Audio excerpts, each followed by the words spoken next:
بسم اللہ الرحمن الرحیم والذین تدعون من دونہ لا یستطیعون نصرکم ولا انفسہم تنصرون، اور وہ جن کو پکارتے ہو تم اللہ کے سوا نہیں کر سکتے وہ تمہاری مدد، اور نہ وہ خود اپنی مدد ہی کر سکتے ہیں۔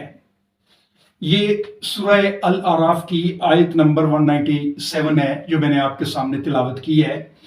اس میں اللہ تعالیٰ فرما رہا ہے کہ جن کو تم اللہ کے سوا پکارتے ہو وہ تمہاری کوئی مدد نہیں کر سکتے، بلکہ وہ اس قابل ہی نہیں کہ وہ اپنی بھی مدد کر سکیں۔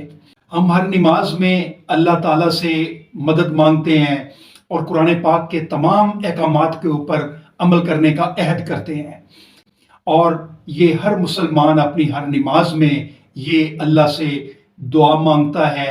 اگر ہم اللہ کے علاوہ کسی سے مانگتے ہیں تو وہ شرک کرتے ہیں، اور شرک ظلم عظیم ہے۔ قرآن پاک میں اللہ فرماتا ہے، نہ بنانا تم کسی کو شریک اللہ کا، یقیناً شرک ظلم عظیم ہے۔